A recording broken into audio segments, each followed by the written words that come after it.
तो hello everyone, आपका एक नए वीडियो में स्वागत करता हूं। तो इस वीडियो के अंदर बात करने वाले कूली, किंग, SSMB 29, लाहौर 1947, सितारे ज़मीन पर और भी अदर अपडेट्स पे हम बात करने वाले हैं।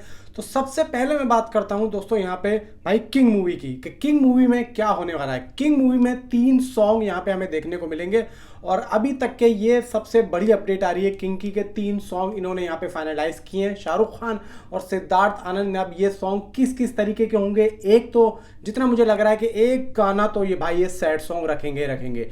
एक गाना सैड सॉन्ग 100% होगा। शाहरुख खान की हर फिल्म में एक गाना तो होता ही होता है। एंड भाई अगली अपडेट है लाहौर 1947 से। लाहौर 1947 अब यहाँ पे ऑफिशियली तरीके से पोस्टपोन हो चुकी है एंड यहाँ पे अब वो अगले साल शिफ्ट हो गई है और अगले साल में किस डेट में आएगी अभी तक कुछ भी यहाँ पे नहीं कह सकते, लेकिन जब भी आएगी तूफान ही लाएगी। SSMB 29 से बात करते हैं। SSMB 29 में देखो आपको अच्छे तरीके से पता है कि अभी तक 3 स्टार कास्ट यहाँ पर फाइनलाइज हुई हैं। कौन कौन? भाई महेश बाबू, अपना पृथ्वीराज सुकुमारन और तीसरे भाई प्रियंका चोपड़ा।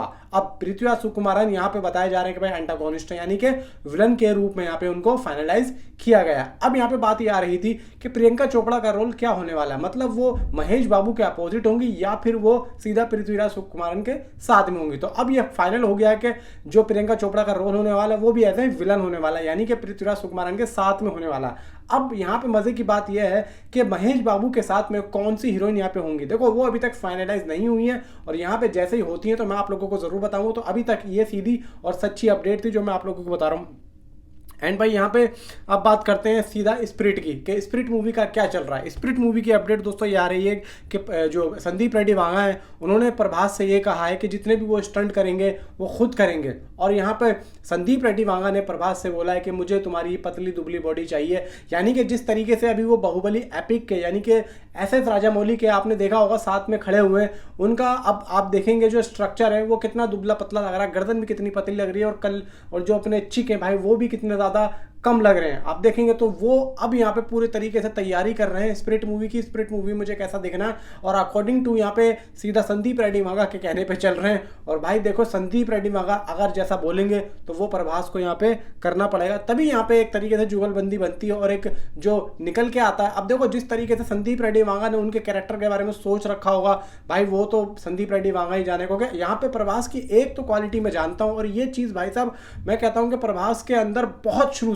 से कभी भी ना वो कभी भी भाई डायरेक्टर से कभी भी जबान नहीं लगाते हैं और हमेशा वो जो है डायरेक्टर की सुनते हैं। और जो एक्टर जो डायरेक्टर की सुनेगा वो आप देखना कि वो हमेशा कामयाब रहेगा और हमेशा डायरेक्टर भी जो है ना उससे खुश रहेंगे। और आने वाले टाइम में जितने भी डायरेक्टर उनके साथ में काम कर चुके हो हमेशा उनको फिल्मों में लेंगे या फिर हमेशा याद रखेंगे। भाई लाइक दिस भाई आप देखेंगे बाहुबली द एपिक, आप देखेंगे कि भाई ये जो फिल्म है ये दोबारा से 31 अक्टूबर को रिलीज हो रही है और ये लगभग 3 से 3.5 घंटे की होने वाली है। अब इन्होंने किस तरीके से इसको यहाँ पे एडिट किया भाई वो नहीं पता है, लेकिन भाई साहब आप देखेंगे कि बुक माई शो पे इंटरेस्ट इसका बढ़ता जा रहा है। भाई 24 घंटे में 29,000 इंटरेस्ट था और अभी तो मैं सुन रहा हूँ कि लगभग इसका 50,000 इंटरेस्ट चला गया। तो आप लोग सोचो कि भाई किस लेवल पे इस पे काम हो रहा है। तो ये सबसे ज़्यादा जो मैं कहूँगा कि पावरफुल जो मैन है भाई SS राजामौली और ठीक भाई फिर प्रभास, यानी कि भाई प्रभास को तो जितना शुक्रिया अदा करना चाहिए ना SS राजामौली साहब का उतना ही कम होगा।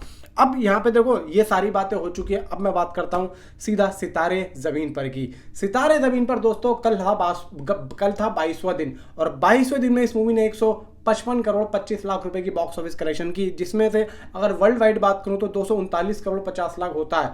और देखो भाई ये मूवी अपने 250 करोड़ वर्ल्ड वाइड के बजट में जाती हुई दिख रही है। अब इसने दोस्तों ओवरसीज से 54 करोड़ का बॉक्स ऑफिस कलेक्शन किया। अगर मैं ग्रॉस की बात करूं तो 185 करोड़ 50 लाख किया है। अब यहाँ पे बात करते हैं भाई आज की। आज था इसको 4th सैटरडे और भाई क्या काम किया इसने मतलब समझ लो कि औकात दिखा दी है।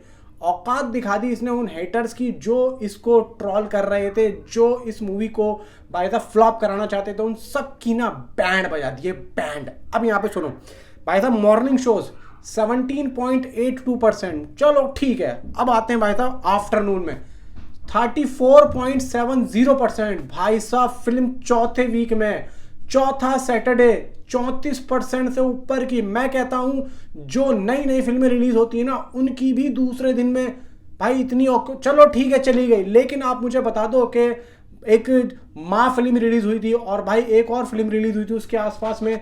भाई साहब इस टाइम पे अगर चौथे हफ्ते में एग्जिबिटर्स उसकी फिल्म को दिखा भी दे और इतनी ऑक्यूपेंसी आ जाए तो नाम बदल दूंगा मैं।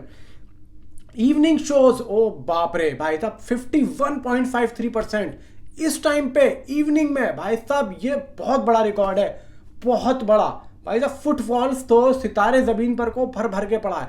आप देखो भाई, 4th सैटरडे अब भी पब्लिक आ रही है, तो भाई ये क्रेज नहीं तो और क्या, ये आमिर खान का जादू है और सितारे जमीन पर एक ब्लॉकबस्टर बन चुकी है पब्लिक के दिलों में, ये वही चीज है। और आप देखेंगे तो आप बेहोश हो जाओगे भाई साहब। 2 करोड़ 16 लाख रुपए का आज का इसका नंबर आ रहा है, जबकि कल था लगभग दोस्तों 90 लाख से 1 करोड़ के आसपास का। तो आज इसने यहाँ पे 200% की चप मारी है भाई, 2 करोड़ 16 लाख। लगभग ये मूवी सुबह तक होते होते 2 करोड़ 20 से 25 लाख के आसपास चली जाएगी, क्योंकि अभी तक इसकी नाइट की ऑक्यूपेंसी नहीं आई है। कूली की बात करते हैं लास्ट में, कूली ने लगभग तेलुगु से भाई 46 करोड़ के राइट्स अपने बेचे एंड कर्नाटक से 23, मतलब यानी कि कूली registered record breaking pre sales across all territories. यानी कि दोस्तों कूली एक अच्छा खासा प्रोडक्ट होती हुई दिख रही है, जिसको लेके मेकर्स बहुत ज़्यादा जो है कॉन्फिडेंस में, और लगता भी है कि भाई वो यहाँ पे एक अच्छे तरीके से उस चीज़ को लेके जाएंगे। लेकिन भाई यहाँ पे वॉर 2 भी है।